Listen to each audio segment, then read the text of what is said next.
Let me explain you with an example. For example,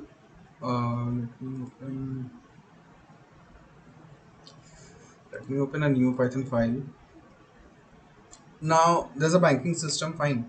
In banking system, there must be different functions written with some logic. For example, let us define a function transaction. Fine. There must be some variables like account number, then your name, then password. All these particular variables are defined in your functions in banking system. Now what we generally do, we know, like we call this particular function with passing some uh, parameters. For example, account number, we call this function, we give some name, and then some password. Fine. So we call within the same particular code, you call this function and you get this particular function which you defined executed. But in terms of API, how your front end is reaching out to these particular functions in your backend. See, this is the thing which API does this.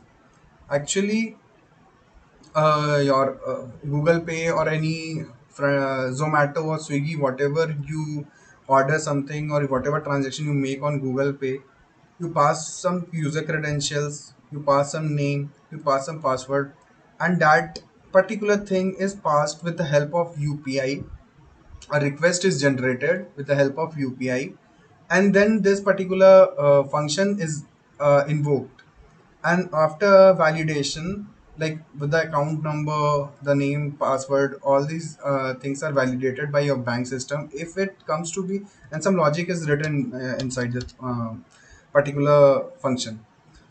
So after validating your user credentials, your bank system has some return, maybe some there, let's guess, there is some return statement. Okay. And in return it will provide yes or no, it's if this particular user is valid or not. Then after that, any transaction calling maybe some other function is invoked by your Google Pay. For example, a user wants to make some transaction, so for that also there must be some particular this thing is written, a logic is written behind some other inside some other function. And after that, a return statement, with the return help of return statement, your transaction gets successful and all everything happens. So these things are happening with in between two heterogeneous system. Fine. We usually do, we call a function and this function is called, but we used to do in this particular single code itself. But in case of API, these things happens with the help of an API system. A bridge connection is established by your API, and that because of that you are able to pass your parameters inside your function and call these particular functions defined in other system. For example, banking system.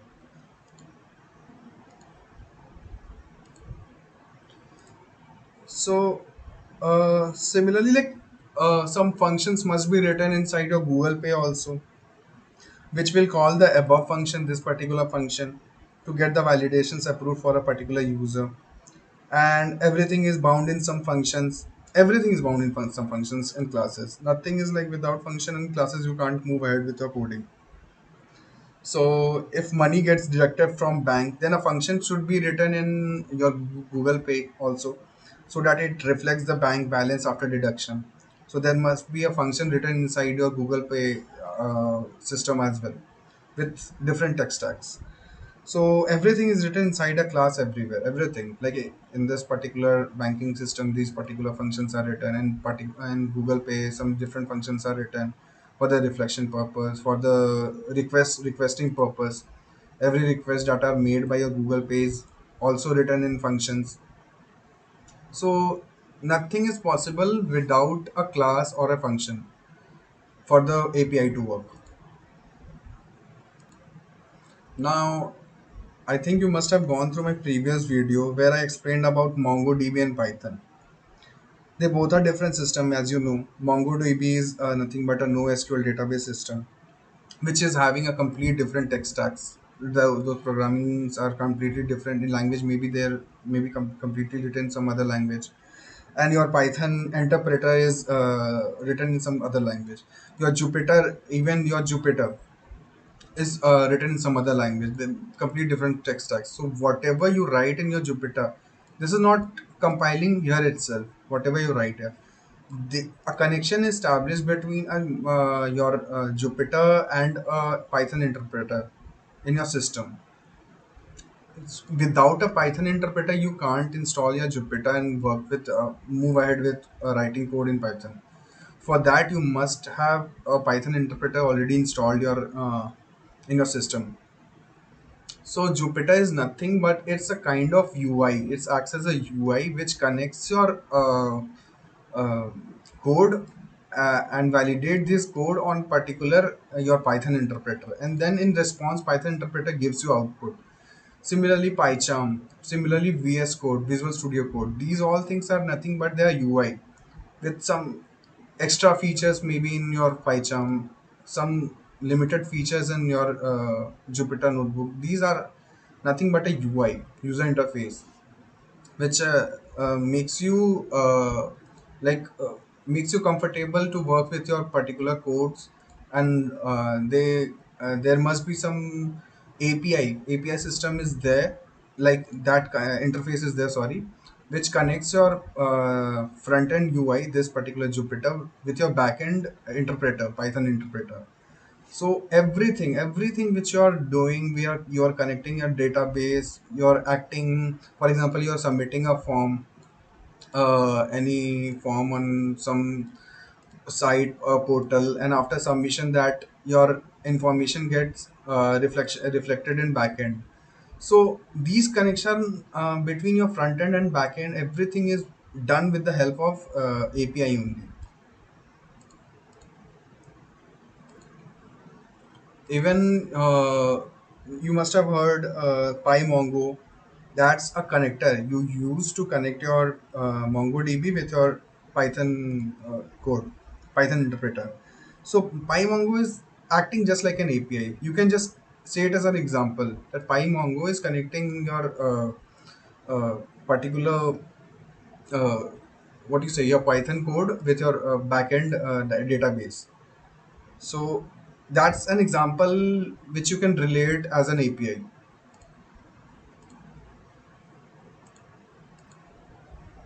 And because of these drivers, PyMongo or even MySQL drivers, these drivers will try to convert your bindings, or say you can convert your Python way, so that other system will be able to understand your Python code.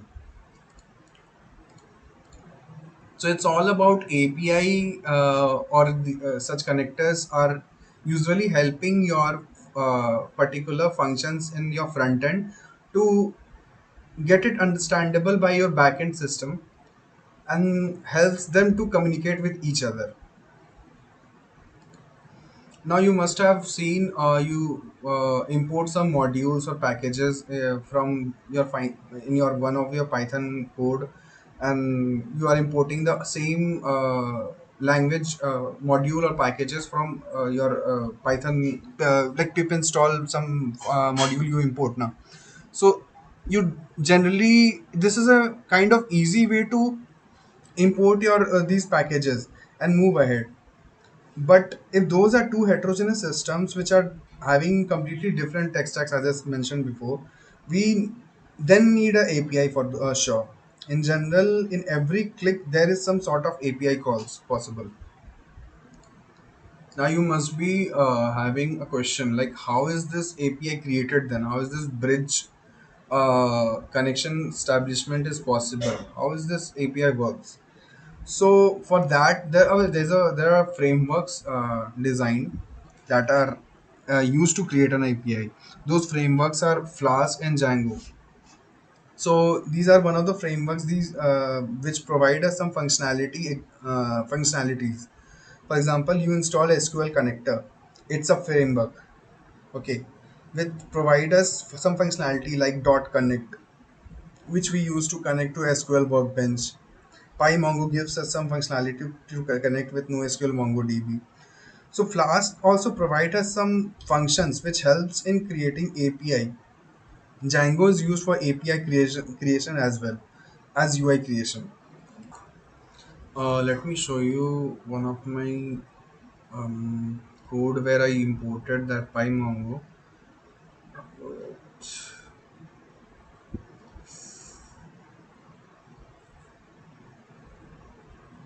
But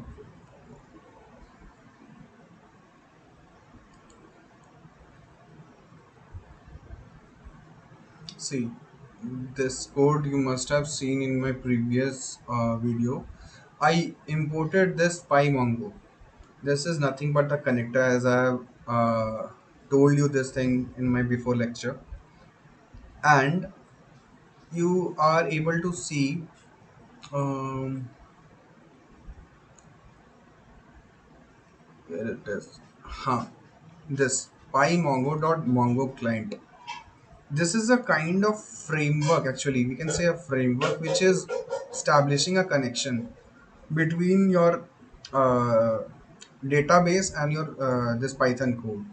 And after this connection is established successfully, see, this is the your client, as I mentioned before, is your connection status, which shows that localhost is 27017 at this particular port.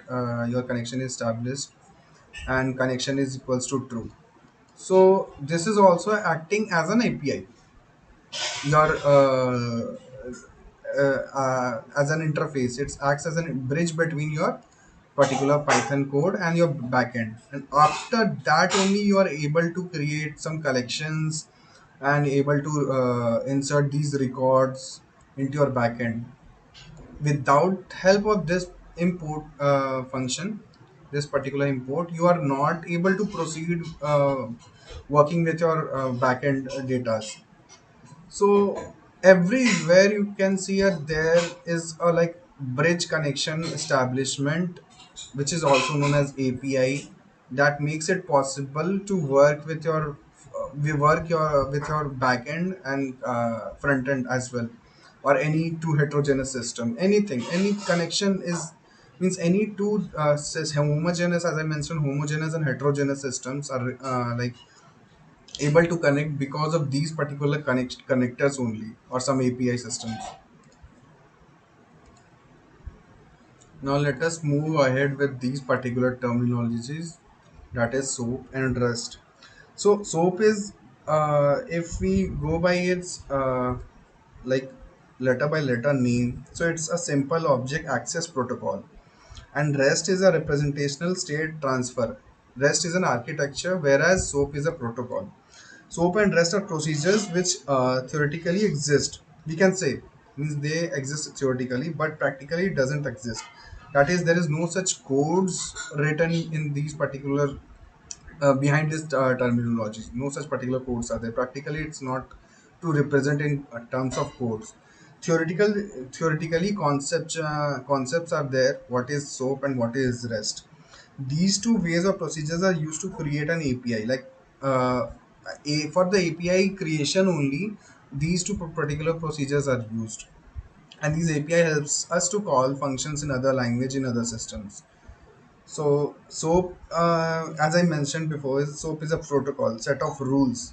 Like if you hit a particular URL, then it has some protocols or rules which gives that particular function. Uh, uh, Whereas REST is an architecture by which we can establish a connection. So you must have heard about get and post. I'll come to it later. You must have heard like get or post methods. So these are nothing but included in this particular SOAP protocols. If one particular system requests for the data or something to the other system, so there must be some protocols behind those requests. So like what method you are using for the request, or what like there are many rules which comes in under this SOAP. And for rest is an architecture which we with the help of which we can establish a connection.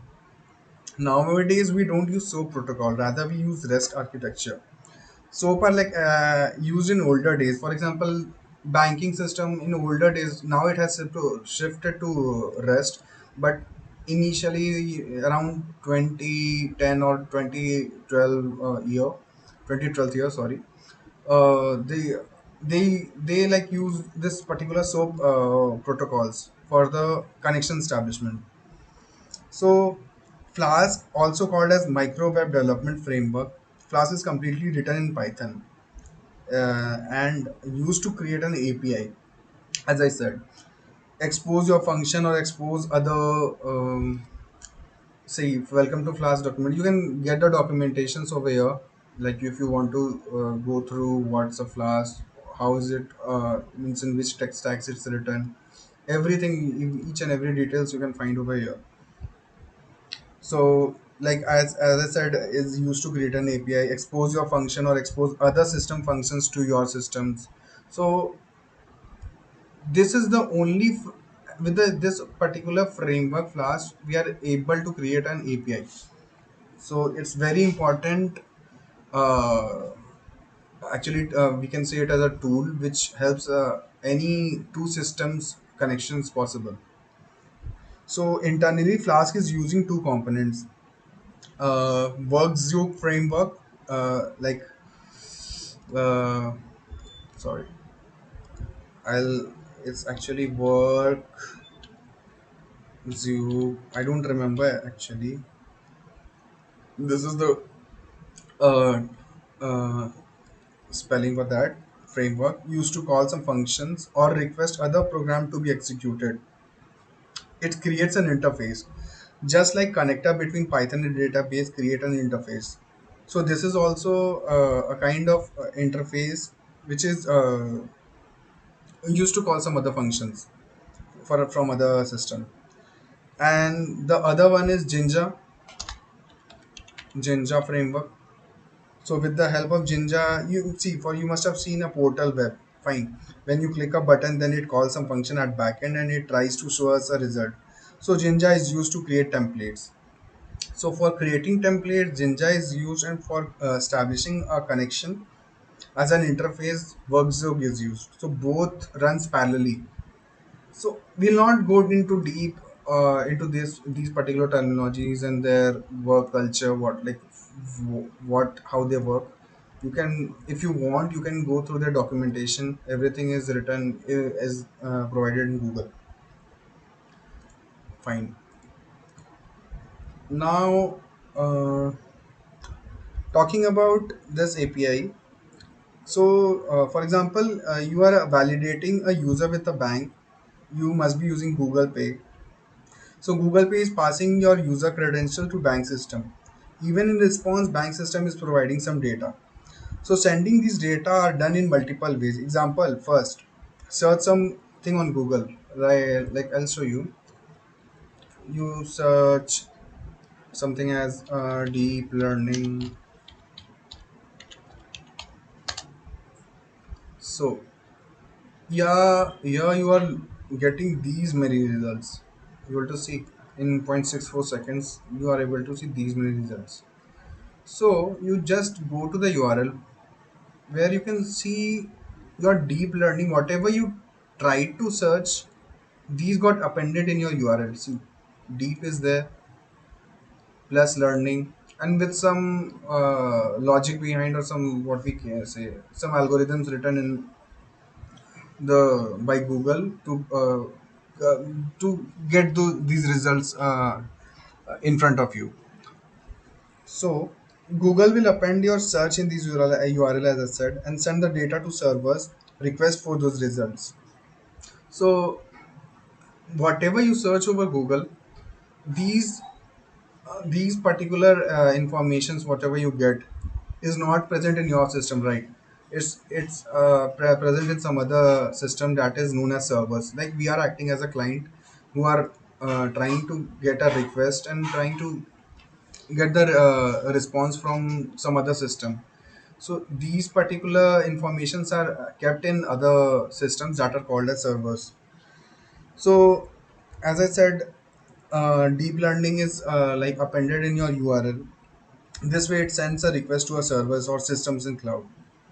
And second method I'm saying, let me explain you. Like for example, you give some credentials in your Gmail.